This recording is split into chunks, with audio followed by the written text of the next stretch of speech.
Now today, the first lecture on semester 2, I gave you the syllabus yesterday and also the portion to be taught by individual teachers was also written there. Regarding your first semester examinations, there is no information as yet from the university. You will be informed in proper and due course. Now the first lecture will be on the quantity theory of money and the various concepts of demand for money given by the classical economists, the Keynesian economics and the post-Keynesian economists. And in statistics, I shall be teaching a very important and very difficult module, the most difficult among all the modules there. For that, you must purchase M.R. Spiegel's book on statistics, because only in that book you will have tables of t-test, tests of hypothesis and chi-square test. The chapter I shall be teaching, test of hypothesis, chi-square test, t-test, इसका tables Spiegel किताब में मिलेगा. M.R. Spiegel statistics book. You must have the book by next week. Now before we start with the quantity theories of money of Keynes, post-Keynes and the classicals पहले, you must know a very brief introduction of how economics and how macroeconomics came into existence. There was no unanimity among teachers regarding the definition of economics. One teacher used to say, one professor, this is your definition hai. The other used to say, no, it is wrong. This is the definition. इसलिए एक economist था जिसका नाम था बारबाउटन. Barbauten had said that when there are 6 economists, there are 7 opinions. कितना difference था. अगर unanimity रहता, इकोनॉमिस्ट में सहमति रहता, तो 6 economists would have given one definition. But where there are 6 economists, there are 7 opinions, means there was considerable difference of opinion among the economists. But more or less a precise definition of economics came from a professor whom we call the father of political economy. His name was Adam Smith, the father of political economy. And he wrote a book with a very lengthy title. The name of the book was An Inquiry into the Nature and Causes of the Wealth of Nations. जिसको short में हम लोग कहते हैं The Wealth of Nations. जैसे यह किताब Wealth of Nations Adam Smith publish किया in 1776, and in this book Adam Smith defined political economy as the science of wealth. Adam Smith बोला political economy is the science of wealth. जैसे उन्होंने कहा it is the science of wealth, economics was brought into considerable disrepute. Many economists in the world, many universities in the world started stopping teaching economics. कहा जी इस तरह का subject पढ़ाकर क्या होगा? Science of wealth, it makes you माइजर, कंजूस बनाता है, मक्खी चूस बनाता है, सिर्फ पैसा कमाना सिखलाता है, खर्चा करना नहीं सिखलाता है. और इसलिए it becomes a science of bread and butter. It becomes a shopkeeper science, क्योंकि शॉपकीपर ही पैसा से लेन देन करता है. एंड देयरफॉर इस तरह का इकोनॉमिक्स, इस तरह का सब्जेक्ट नहीं पढ़ाना चाहिए जो कंजूस बनाता है, मक्खी चूस बनाता है. सिर्फ बैंक में पैसा जमा करो और पासबुक देखकर आनंद करो. इस तरह का सब्जेक्ट नहीं पढ़ना ही अच्छा है. And economics was being stopped in the curriculum of many universities in the world. At that juncture came a professor whose name was Dr. Alfred Marshall. Alfred Marshall ने BA ऑनर्स किया था mathematics में, लेकिन MA किया था economics में from University of London, and he was a young teacher at the University of London. He was very much disturbed. उसको economics पर great love था, great affection for the subject. He said that no, something has to be done. Economics must be given its proper status. और उन्होंने एक किताब लिखा.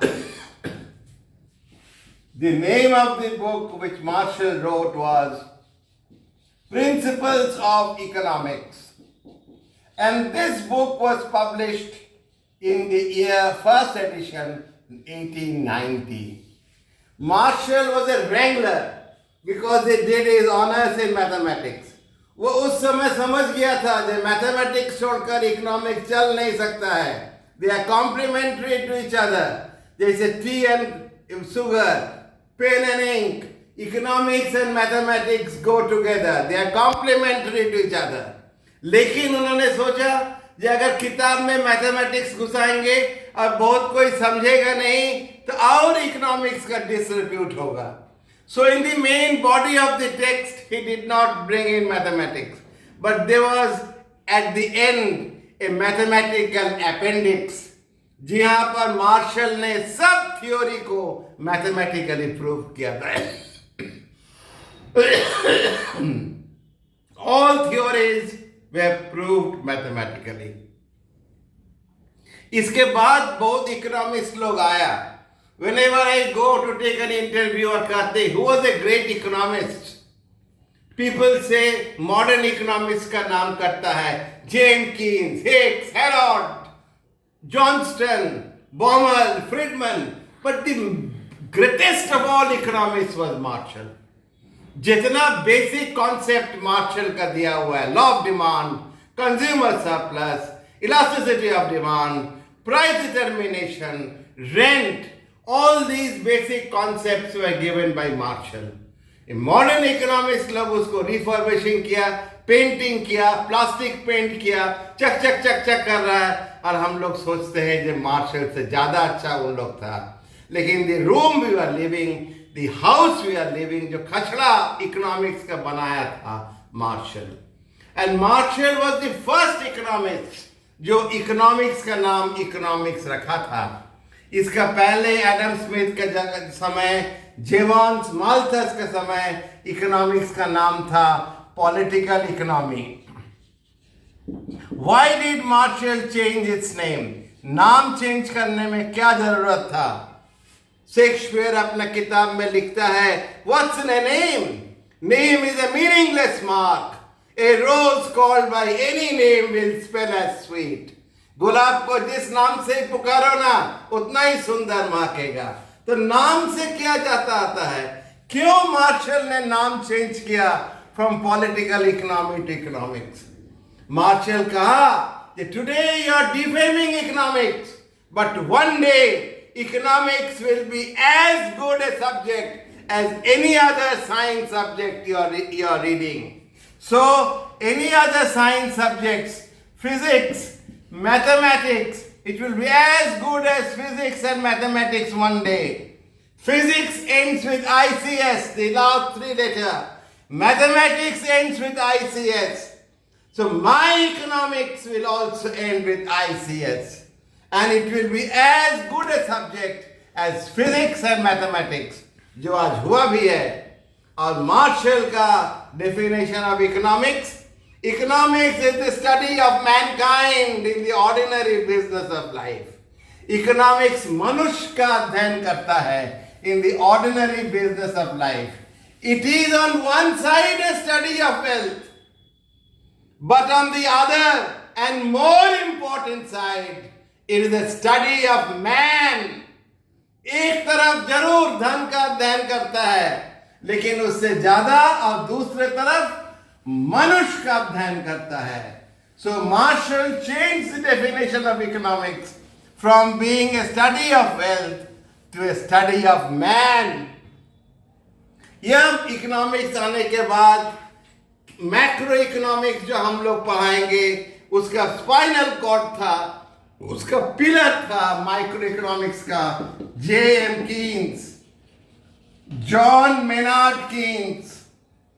Keynes का पिताजी वह भी इकोनॉमिस्ट थे, J.N. Keynes, his father's name John Neville Keynes, and his name was John Maynard Keynes. और J.N. कीन्स उनका फादर, और अल्फ्रेड मार्शल जिसके बारे अभी बोल रहे थे, दे वर क्लास फ्रेंड्स, और दोनों कीन्स को पढ़ाया था। उस समय सिर्फ क्लासिकल इकोनॉमिक्स था, मॉडर्न इकोनॉमिक्स कीन्स से शुरू हुआ। So J.N. Keynes and Marshall both taught John Maynard Keynes. So Keynes ने क्लासिकल इकोनॉमिक्स से सीखा, और जब वह लेक्चरर बने इकोनॉमिक्स के, he started teaching classical economics. इसलिए उनका पहला किताब जितना है, a tract on monetary reform, all these books, currency and finance, all books were on classical economics. Suddenly a great event occurred. Our king saw what I am teaching is all wrong. भयंकर घटना घटा। अब Keynes देखा जो हम पढ़ा रहे हैं वह सब गलत है। वह क्या चीज घटा? It was the great depression. The great depression जो 1929 में ब्रेक किया अमेरिका में, और उसके बाद होल वर्ल्ड में स्प्रेड कर गया। Great depression means low demand, low production, low employment, low income, low production, low supply, everything is going down, and therefore your gross domestic product, your net national product is also on the falling, on the downturn, on the sliding route.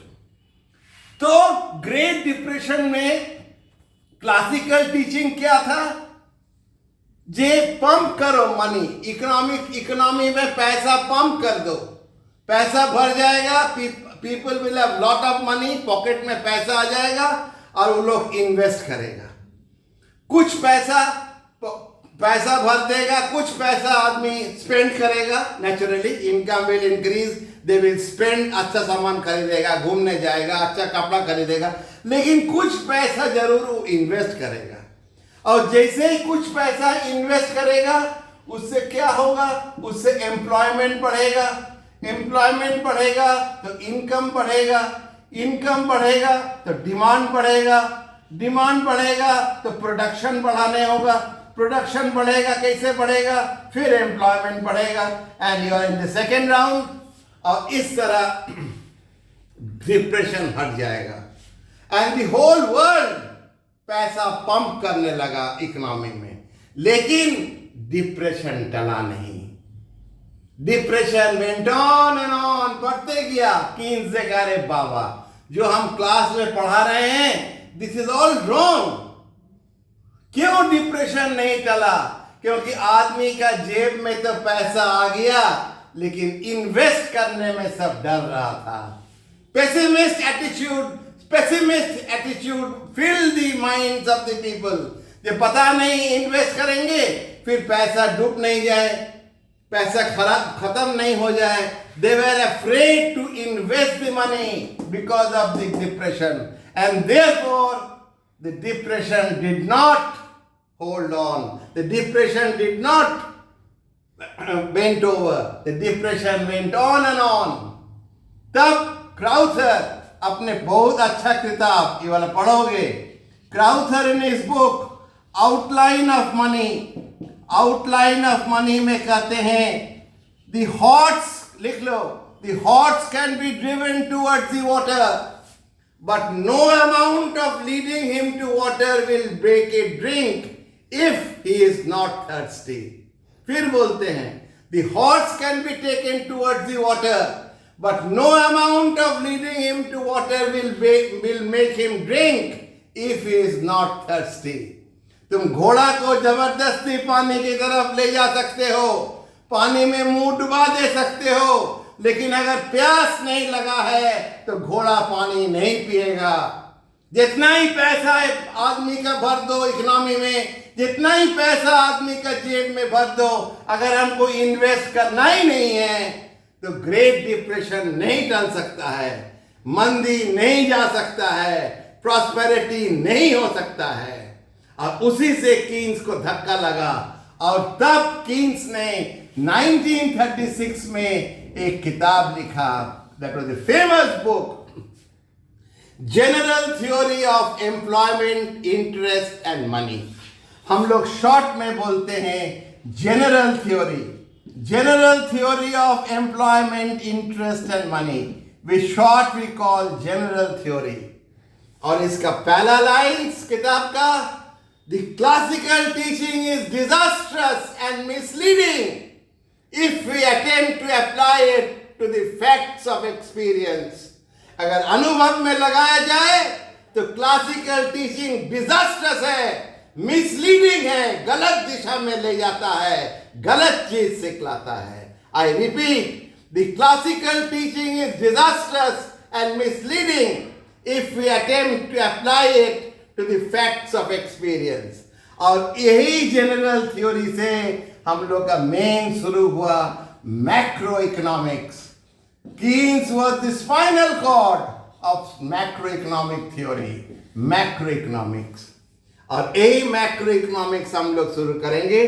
Today I gave an outline of how economics came into existence, how macroeconomics came into existence. क्या चीज घटा? Great depression अगर नहीं होता, Keynes नहीं आता, macroeconomics नहीं आता, वही क्लासिकल थ्योरी हम लोग पढ़ते रहते, जेवॉन्स, वॉलरस, रिकार्डो, माल्थस, वही सब पढ़ते रहते। But great depression was the turning point, therefore macroeconomics came.